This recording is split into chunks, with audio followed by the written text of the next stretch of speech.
Siddhartha Gautama was born around 567 CE in a small kingdom just below the Himalayan foothills. His father was a chief of the Sakya clan. It is said that 12 years before his birth, the Brahmins prophesied that he would become either a universal monarch or a great sage. To prevent him from becoming an ascetic, his father kept him within the confines of the palace. Gautama grew up in a princely luxury, shielded from the outside world. When he came of age, he married Gopa, who gave birth to a son. He had, as we might say today, everything. And yet, it was not enough. Something drew him into the world beyond the castle walls. There, in the streets of Kapilavastu, he encountered three simple things: a sick man, an old man, and a corpse being carried to the burning grounds. Nothing in his life of ease had prepared him for this experience. When his charioteer told him that all beings are subject to sickness, old age, and death, he could not rest. He returned to the palace, resolute in his decision to live in search of the answer to the problem of suffering. After bidding his wife and child a silent farewell without waking them, he rode to the edge of the forest. There, he cut his long hair with his sword and exchanged his fine clothes for the simple robes of an ascetic. With these actions, Siddhartha Gautama joined the whole class of men who had dropped out of Indian society to find liberation. There were a variety of methods and teachers, and Gautama investigated many atheists, materialists, idealists, and dialecticians. Gautama finally settled down to work with two teachers. From Arada Kalama, who had 300 disciples, he learned how to discipline his mind to enter the sphere of nothingness. But even though Arada Kalama asked him to remain and teach as an equal, he recognized that this was not liberation and left. Next, Siddhartha learned how to enter the concentration of mind, which is neither consciousness nor unconsciousness, from Udraka Ramaputra. But neither was this liberation, and Siddhartha left his second teacher. For 6 years, Siddhartha, along with 5 companions, practiced austerities and concentration. He drove himself mercilessly, eating only a single grain of rice a day, pitting mind against body. His ribs struck through his wasted flesh, and he seemed more dead than alive. His 5 companions left him after he made a decision to take more substantial food and to abandon asceticism. Then Siddhartha entered the village in search of food. There, a woman named Sujata offered him a dish of milk and a separate vessel of honey. His strength returned. Siddhartha washed himself in the Nairanjana river and then set off to the Bodhi tree.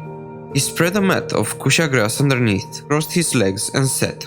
He sat having listened to all the teachers, studied all the sacred texts, and tried all the methods.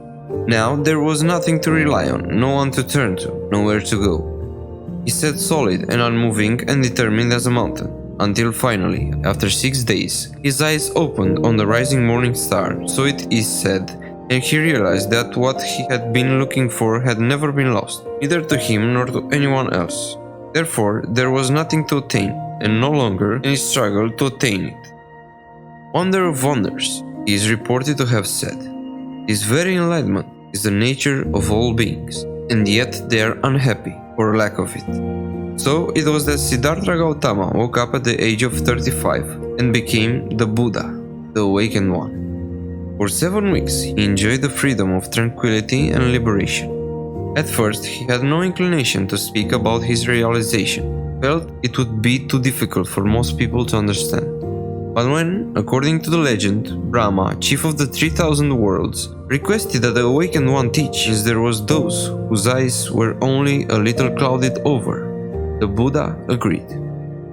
Shakyamuni's 2 former teachers, Udraka and Arada Kalama, had both died only a few days earlier, and so he sought the 5 ascetics who had left him.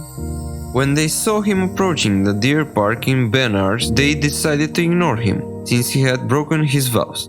Yet they found something so radiant about his presence that they rose, prepared a seat, bathed his feet, and listened to the Buddha turn the wheel of the Dharma, the teachings, the 4 noble truths, for the first time.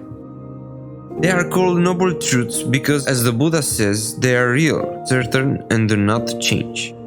Number 1. All beings experience pain and misery, or dukkha, during their lifetime. Number 2. The origin, samudaya, of pain and misery is due to a specific cause.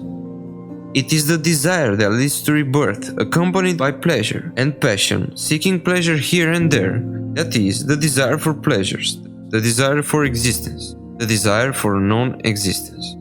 The ending, nirodha, of pain and misery can be achieved as follows. With the complete ending of this very desire, with its abandonment and renunciation, with its liberation and detachment.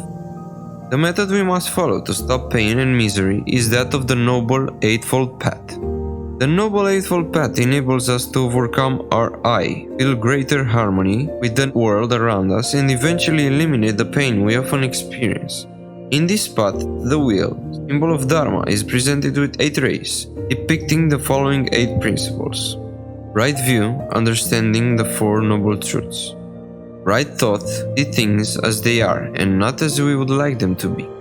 Right speech, right action, and right livelihood are all moral barriers that prevent lying, stealing, committing violent acts, and making a living in a way that harms others. Right effort. Right effort helps us avoid doing things the wrong way. It teaches us to practice regularly and become better people by always trying our best.